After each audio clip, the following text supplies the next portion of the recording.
طبیعت و انسان دو مفهوم بزرگند که در وحدت زیبا مجموعه می شوند. به این سوال که کدام از اینها بزرگترند شاید کسی پاسخ راستی ندهد، زیرا اگر ارتباط ازلی که میان این دو هست گزند یابد، بودن تنهایشان به محتواست که این را تنها علم کیمیا 100% تصدیق کرده. کلمه کیمیا از عربی گرفته شده است، معنیش یعنی سیر سایری. همین خیلی هم بگیم خطا نمیشد. خیمه امروز به درجه رسیدگی است که مثلا در تمام روندهای جامعه انسانی به کار برده میشد. اولا همچون خوراک هم استفاده برده میشد، همچون لباس، همچون آتش برای گرمی دادن و خلاصه ما که جایی که نظر نکنیم یعنی با پیوستگی خیمه‌ای به المنت خیمه‌ای دچار می‌شویم. از اون جلو همین نفس کشی ما هم با همون اکسیژن هوا وابستگی دارد که آدم در چند دقیقه 16 مرتبه نفس که میگیرد همیشه مثلا از اکسیژن هوا. رستنی ها منبع اساسی استحصال همین هوای تازه هستند یا که اکسیژن هستند. بیشتر ما میدونیم که رستنی که سبز هستند مثلا بیشتر سوزن برگ ها، اینا بورس میگن، بعضی مردم مثلا خیلی پریس هم میگن، ما مردمی کیسان تاجیک ارچه میگوییم. از ترکیب همینا بسیارتر همون اکسیژن خارج میشود، مردم تمام ارگانیسم های زنده نفس میگیرند. یک رستنی میانه مثلا رستنی سوزنبرگ در یک سال قریب 4000 لیتر هوای اکسیژن را خارج میکنه. من که معلم شیمی بودم بعضی در اون گازیت‌های محلی و وطنی می نوشتم آیا شما میدونید که گفتم همین من می نوشتم خیلی بسیار آدم به این قدر اهمیت نمیتید. هم ارگانیسم های آبی هم ارگانیسم های خشکی کجایی که نباشد حیات این اکسیژن است. بغیر از آنه که ما لباس میگیریم، داروواری میگیریم، مثلا رنگ ها دیگر من در تمام ساحه ها خیمه همچون یک فنی دقیق امروزه وسیع به کار برده میشه. چهره نوبتی برنامه ما قربان جامی، ساکن دهه گلدره جماعت دهات قلعه دشت ناحیه فیض‌آباد، قریب 5-10 ساله عمر خیش را به تعلیم و تربیه و ترغیب همین فن یعنی کیمیا خرج نمود. تصادف بود، تقدیر بود که با این راه پیوست و دیگر کشف معماهای پیش در پیچ کیمیا چقدر شادی ها می‌فزود در روح و روان و در ذهن و ادراکش طول این سالها. من وقتی که مکتب میانه را ختم کردم 10 ساله بود، عموما معلم فن شیمیا نبود. همین سرباری به یک معلم دادن که هم آدم همین کارا برد. وقتی که من برادر کلانی انا نو تمام کردگی بود، من گفت که من میبرم شما را دکتر شوید. گفت مرا بردن که این کدام حجت نرسید، گفتن سلخوز میریم تو باید اگرنوم شوید. اونجا هم رفتیم، یک همین پرابلم و سال 64 بود. بعد من اومدم همین فاکولته ما در انستیتوت آموزگاری شهر دوشنبه به نام استاد صدرالدین عینی، همین فاکولته سیم شیوچنکو بود. و شیوچنکو طرز گریگور شیوچنکو بود. همون آدم ما رو بردن همین فاکولته که شعبه که من در فاکولته طبیعت شناسی وجود داشت، من گرفتن که سیم دانشجوی همین شعبه ما بودیم. ما داخل شدیم 106 نفر بچه و دختر از هر منطقه تاجیکستان ضروریات بود. بعد هوس پیدا شد، من هیچی همین گفتم بپرتم. و یک معلم از این بالتایش بود، گفت که خیلی نکه تو یک دفتر آبشو بگی، یک پشکه قلم رنگه بگی. همین دفتر که به خط سیاه پر شد، به این خط نیست. خلاصه که با رفیقا همکاری کردیم، 6 روز همین در اوداتور محکم کردیم، هوس من پیدا شد. همون بخصوص مسئله ایلاستراسیونی میگن، عجایبات خیمیا میگن. من را چندین مرتبه نمایش دادم در این فیض‌آباد، در دیگر جا گازیت ترکیه سیاسی هم برای ما یک چند صفحه نوشت که همین خیلی معلم در دیوار موادهای خیمیایی را استفاده میبرد. انا حالا دوست می‌دارم من فنا، مرا چند بارش میگم بیا درس یک سلامتی خوب می‌رسم باشه بهترین فنا. بله، کیمیا استفاده وسیع برده می شود در مجرای زندگی انسان و اگر مغزی هستی عبارت باشد از سیاهی و سفیدی، حتما تاثیر کیمیا نیز هست در این شیب و فراز. و سعادتمند هست استادی که این فن خوب می‌داند و شاگرد را هدفمندانه شیفته و گرفتار این فن می‌نماید. به سان استاد سابقه دار قربان جامی. امروز قسمت زیاد شاگردان به راه استاد رفتند، استاد شدند، تربیت میکنند، کیمیا میآموزند و این البته موجب سر بلند و روی سرخ و گام‌های استوار و سرافرازی استاد گردیده. اما با وجود با همه شیفتگی و محبت به کیمیا آموزگار میل ایجاد کرد و کاغذ و قلم به دست گرفت. عجیب، با چه حقی، با چه حده؟ کسی که ایجادکار باشد، اگر شاعر باشد، اگر نویسنده باشد یا ادیب باشد، عموما اهل ایجاد و نوازنده موسیقی باشد، اگر موسیقی‌چیان با آوازهای پرنده و صدای کوهستان آهنگ می‌بندند. من هیچ وقت در یادم نبود که من کتاب می‌نویسم. همون تاثیر همون برادر کلان ما بود که ما هوس به کتابخوانی پیدا کردیم. بعد سالایی که همین بهترین ژورنالیست‌ها، مثلا ژورنالیست‌های کسبی که در مو روزنامه محلی ما کار می‌کردن، با سبب تنگی زندگی پریشان شدن. 16 سال قطعی جورابیگ مومن کاتب مسئول گازیته شدم. فقط کار خواندن بود. بعد همین می‌نوشتم. گفتم جورابیگ گفتم شما شعر می‌نویسین، شعر شما روانه، ما شعر هیچ نمی‌شناسم. نمی‌دونم. گفت که یعنی که حواس داریم ما کمک میکنیم بیا کتاب بنویس. اولین همین کتابی که همین جوانم فدای منصب بود، این هم من قسمت فلسفی دارد، هم قسمتی حذفی دارد. باور کنید تمام رفیقای همکارم قهر کردن با من و اونو میفهمن که من اگر روحانم که خفه باشم بچونه بسیار خرسندم که قهرمان در اینجا سیمو خرچه یافته است. انمی بزرگی و همه خیلی نوشتیم در پول ایش نوشتیم خیلی حواس پیدا شد. و این هوس واقعا امروز شایسته بار آورده. این زحمت او را بار دیگر و به طور دیگر معرفی نمود، معتبر ساخت پیش نظر خواننده. کپک قفس، لطفی لطیف، جانم فدای منصب، شجاع مردان قلعه دشت و شعردهن نامگوی اثرهایی هستند که قربان جامی تا امروز با نیت تربیت کردن ذوق خواننده در ژانرهای گوناگون ادبی تألیف نموده و پیشنهاد طبع لطیف خواننده هوشمند گردانیده. اهل ایجاد ما به اون درجه که من مردم را اعتراف میکنن مثل منطقه به اون درجه شاید نرسیده باشم. نه که تاثیر محیط در سمت اول است که همون اگر مثلا وقتی ما همین کتاب نوشتیم، کتابی که ما شما نشون دادن جانم فدای منصب، من نمیدونستم وقت همین کارکنای پشت می آوردن تقسیم میکردن، امور نشریات آوردن میره تقسیم کردن، 5 تا در مکتب ما افتاده. من نوشتم همین شعر دهنه. من که معلم بودم و همه موادهای درسی بود، یکم درس ما به موادها نمیگذشت، در هر یک درس یک به زبان شیمیایی ریاکتی میگویند. بعد ما نشون میدادیم، شاگردان مرا بسیار احترام میکردن، اگر گوشم که میکشیم پگاه میومدن. و تاثیرم خواننده اومد، تاثیر کرد. من همین شدیم مینوشتیم یا مینوشتیم.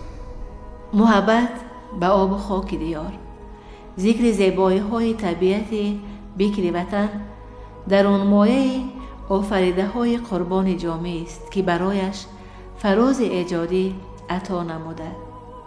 آفریده هاش پیوسته در مطبوعات جمهوری انتشار می شود که از ظهور چهره درخشان توانا در فضای فرهنگ دلالت می دهد. اندیشه های حساس و صمیمی او امروزها یک اندازه مثل پروانه های رنگارنگ از شاخسار قلبش به همه سوی، یعنی به لانه های دل اشتیاقمندان در پرواز شد و این دلنشینی بیانگر دوستداری، بیانگر پذیرایی مردمی گشت و استاد نگارنده و ایجادکار پیش نظر اهل ذوق برگزیده گردید. یعنی در این سمت نیز استاد کار خویش اعتراف شد. استاد تازه روی باشد، استاد تازه سخن باشد، استاد معرفت بلند در جامعه داشته باشد، استاد احتیاطکار باشد، از همه چرکینا رو گردانده توانسته باشد و او میتواند استاد شده میتواند. آب در دشت و بیابان قدر پیدا می کند. زندگی در کندن جان قدر پیدا می کند. در دل کوهستان به دنیا آمد، در آغوش کوههای آسمانبوس و کنون 3 سال کم 80 سال می شود که زندگی و زیست دارد عاشقانه با شوق و سوز و ساز در فضای فیض‌ریز و فیض‌خیز و فیض‌بیز. کودکی ها پشت سر شد میان یاله ها و کوچه های آزاده این گوشه وطن. وقتی خدمت وطن رفت و به حیث کماندیر یراق های دورزن خدمت کرد و با رتبه لیتنانت کلان به زادگاه برگشت، دیگر هستیش با هستی آب و خاک خاکدان توأم شد. دیگر هیچ نتوانست رستگاری از آغوش این کوهسار و کوهستان اولادی. پدرم یک آدم عادی دهقان بود. با چجورم یک زنی بسیار حلیم و مهربان بود، اولمبین نام داشت، من در بورش نوشتم. مادرجانم یک مهنتی زن بود. روزی با فیلم در اون دوره تو سوخوزها با وجود اومدن در تمام صحرا یگان جایی نیم زمین میشید، اموجاده مثل کار میکرد. دوزنده بهترین بود، بعد خوراکپزی بهترین بود. خیلی مادر است. کاش که یک بار دیگه مادرم از دروازه من میدر اومده میگفتم بیا مادر جان، کرپچه میپرتوتم به دست خودم، چای کشیدم میدادم و کردیم اون چیزی که حاضر میخوام دیگه نمیشد. من کرسی دیم شدم، پدرم گفت که این زن داده در کار. همون را یک آدم دادم مثل انسان‌های خوب. اکم اپش گرفتگی بود، ما هم اکا دادیم هم بوجه. رحمتی اکم هم ایجادکار بودم و یک نو کتاب چور کرده بود، نصیبش نبوده، در سن 59 سالگیش وفات کرد. اولم بسیار صمیمی انسان بود. کاش که زنم یک بار دیگه زنده میشه. من دیگه خیلی آدم خوب بود، بسیار مهمان نواز بود، نازبرداری من بود. حالا دیگه کی میبرداره؟ فخر میکنم با همین فرزندو که خورشیم تا این روز نماندن. همین مادرشون گذشت، مادر صمیمی بود. همون وقتی که جان داد، من کاش که هم خیلی جان چیم. وقتی جان داد سینه دخترش و بچه‌ش رو که هم متتونه نگاه کرد. واقعا به نیم جسم و جان، به همسر مهربان، به رفیق شفیق و همدم و حبیب زیستن آسان است، اما مرگ هم نیست. فرزندان که پیوسته خبردار حال قبلگاهند ادامه عمر مادرند. نبیره و ابیره ها که وقتی ایالتش می آیند خانهش پر می شود، اندیشش رنگین می گردد و این گرمی و شادی و نشاط بر روان خسته‌اش آبادی می آورد و موجب ایجادهای تازه به تازه و نو به نو می گردد. دیگر ایجادکار، استاد سابقه دار مطمئن است که از این ارتباط هم خودش شاد و هم روح همسر آرام می گیرد. کتابات چنین بادا. قربان جامع یک ستون است در اولاد جامع فا، یک ستون مقدس است. این عمک کلان ما است. پیش از این چخلی که برادرمون گفت داشتیم عمک حامد جامع گذشته شد، بعد از وی جای وی رو عوض کرد قربان جامع. کلیات وی در حقیقت ما که شدیم بسیارتر ما تربیت دیدیم، بسیارتر ما آن را آموختیم، راه زندگی را آموختیم، دیدیم و در مؤسسه از گفته های وی استفاده استیم تا حاضر. شکرانه میکنم که اولش که تاجیکستان آزاد داریم، دومیش که راهبری بزرگ داریم، سومیش که فرزندای پدرم شکرانه میکنم که میشناسنشون بیرون این ناحیه. شکرانه میکنم که کم ما دهقان کلان شدیم، کم گوزنیرم ای مهمونای فرزندای پدر یاد گرفتگیم. باشن در بالای فرزنداشون سر بلند، عمری دراز، عمری با برکت. ذکر دل من همیشه نام وطن است، اوراد زبان من کلام وطن است. من واصف عشق وطن محبوبم، فهرست کتاب من مرام وطن است. با یگون شعر دیگه میدونی؟ بله. کنه؟ دلی دلها دلی تنها مادر، کشد غمها دل فرسا مادر، همه نامآوران آرند سجده به نام پاک روح افزا مادر.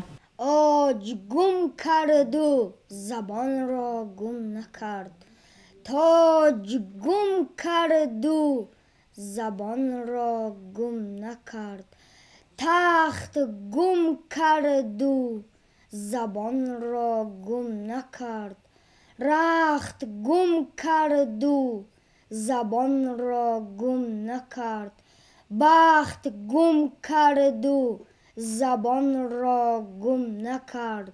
در حد و سرحد شناسی ای جهان، سرحدی تاجیک زبانی تاجیک است، تا زبان دارد وطن دار است او، تا زبان دار است بسیار است او. تاجیکستان تاجیکستان، هر کجای رفتم از آغوش تو، دامنم را من تکیدم ره به ره در هر قدم، پای خود را بر زمین افشانده رفتم، از پیم تا کم نگردد ذره خاکی کمر. هر کجای آب دیدم قطره خوردم اگر، من گرفتم قطره در چشم تا کنم آبی تو را یک قطره بسیار. هر پا به هر خاک نهادم در قطار رهگذرها، من گرفتم گرد خاک را در سری میژگان تا کنم خاک تو را یک ذره بسیار. تاجیکستان تاجیکستان، می کنم شکر کم و بسیاری تو، می کنم شکرانه از آزرم و از آزاری تو. از تو من ثروت نمی خواهم، وطن هستی بس است، با خس و خارت برابر زندگی کردن بس است. گویا پیش از این همه سالهای بشمار زنده بودم، تا کنون بودم جوان و پیر، تا کنون وابسته دنیا و دنیاگیر. گرچه در حکم درخت نورس من، دیده ام بس نوبهاران را، دیده ام بس برگریزان را، دیده ام من در پایم 100 بار پیوند، مانده اندر پای من بندی هر یک پیوند، مانند گرهبند. بر من از نزدیک بینید تا مرا چون من شناسید، تا مرا چون من بیابید از خرابات خراسان. همچو تاریخ قشون وای بر من، وای بر من، وای بر من. پیش از این بودم ولیکن من کی بودم یا چی بودم؟ با اسیران من اسیر بودم، با شهیدان من شهید بودم. هست نقش من در آن سنگ که خاموشند و گریان، هست داغ من در آن سنگ که میخیزد غم انگیز از منار برج و سیستان. بامیان را ساختم من، بامیان را سوختم من، قافیان پرداختم من، قافیان را باختم من. تخت دارا در ره من بود، من کردم خرابش، گنج قارون در کف من بود، من دادم به بادش. خاک باد آورده را کاهی سیاه کردم حسابش، آتش افشان نیز من بودم در آتش نیز من، بلکه شیطان نیز من بودم و یزدان نیز من. پدر داشتن این اولا نعمتی ببهاست. این دولت است، این سرابان است، این سرپناه است. فخر میکنیم که در اویله آموزگار به اویه رسیدم. پدر به من هم استاد بود، زیرا که در پیرهی زندگی کسب پدر انتخاب کردم و عین حال از در مؤسسه تعلیمی لیسه کسبی تکنیکی نویای فیض‌آباد معلم فن کیمیا هستم. سببی خواندن و آموزگار شدن من این پدرم بود. من فخر میکنم که چنین پدر دارم، شاعر، نویسنده، آموزگار. پدری ما بسیار آموزگاری سختگیر بودند و همیشه کوشش میکردند که ما فرزندان در بین دیگران ما نمونه باشیم. وقتی که من خودم که مادر شدم، صاحب 2 فرزند هستم، یعقوب و ابوبکر. البته که این مشکل است، тарбияи фарзанд. вақте ки ба ман мушкиле меояд, албатта ман аз падари худам маслиҳат мегирам, мепурсам чӣ бояд кард барои фарзандони худам. роҳу равиши зиндагиро меомӯзам. дар тарбияи фарзанд ҳоло ҳам ки бошад, масалан вақтҳое мешавад ки то аз падар напурсем хулоса кардан наметавонем. падар модар доштан ин худаш як давлат аст. ман духтари калони ҳамин падар мебошам. бисёр хурсандам ки дар ҳамин хел оила ба воя расидам. тӯли 6 сол мешавад саркитобдори ҳамин диёрамон ҳастам. ҳамаи ба ин мартабаҳо расидан аз падарам омӯхтам. бо дастгири падарам буд. тез тез меоем баъд файрод мекунем падармон ба хонаҳои худмон. мефахрам ки падари ман мақсад як одами баовру тамоми ноҳияи файзобод як шахси мӯътабаре аст ки тамоми инсонҳо эҳтиромаш мекунанд. мехоҳам ки мисли падарам моям давомдиҳандаи касби падарам бошам. در حلقه فرزندان ایجاد میکند. میان 4 دیوار بلند کلبش ایجاد میکند. تا حد توانایی چین پنجه قدرت ایجاد میکند. به خاطر آلگی فردا، برای بالیدگی خاطر حاضرین، برای پرورش طبعها ایجاد میکند. بی طمع، خالصانه، از شوق دل ایجاد میکند و خیلی خوب هم ایجاد میکند. 6 کتاب نوشتم، 4 تا دیگه نوشتگی کار دارم، آماده چاپم. یادش بخدم عزیز کتاب اولادی هم گه میشود. فرزند آخران فرزندان جان جگر، برادران بالو پر.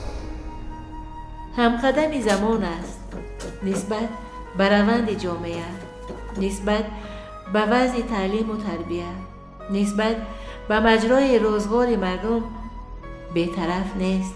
با پیوسته نگاشتن قصه های جالب از زندگی نامه مردم شریف تاجیک مثل یک وطنداری می‌نماید که ثنا بر این همت و شرف، به این خوی و خلق انسانی. به همه بیننده های عزیز و مهربان همین خواهش من همچون یک آموزگاری بسیار سابقه دار 50 سال اگر یک آدم در یک راه سنگبره سنگدار 50 سال بره و بیاد همه سنگو بر یک تبدیل می‌یابند. این امری کوتاه نیست. من به تمام همین شناس و ناشناسای خود رفیقایی که ما را میشناسند خواهش دارم که در قطار خواندن، در قطار فرض کردن کار کردن، در قطار ایجاد کردن فراست انسانی را احترام کنند. یعنی فراست بلندی آدمی داشته باشند. همین محنت صافدلانه انسان زیبایی را به وجود نباشد، دنیا مرده است یا سرد است. خفتگار چه خبر زمزمه مرغ سحر، حیوان را خبر از عالم انسانی کجاست. من میخوام که انسان ها همه سرحد خود داشته باشند. بیننده عزیز، دیدار با مرد شریف، اعلاچی معارف و علم تاجیکستان، اعلاچی مطبوعات تاجیکستان، عضو اتفاق روزنامه‌نگاران تاجیکستان، عضو کنفدراسیون بین المللی اتحاد ژورنالیستی، سابقه‌دار مهنت قربانی جامی، خیلی خوش و مبارک بود ما را. زندگی ساده و آزاده و پر از آزاده آهنگیش تاثیرگذار است برای خرد و کلان دل، برای شاگردان و برای خواننده آفریده‌هاش که سراسر جمهوری را فرا گرفتند. پس برکت در کسب و کارش میگوییم و در آغوش این همه سفیدی ها و سردی ها و یخبندی ها، خاطر بالیدگی و پرورش ذوق ها، ایجادهای پیوسته گرم و خاطرمان و سبز و سیراب و محض تپیش و همزمان تازه جوان را انتظار خواهیم بود. از ایشان چی گفته بیننده ما؟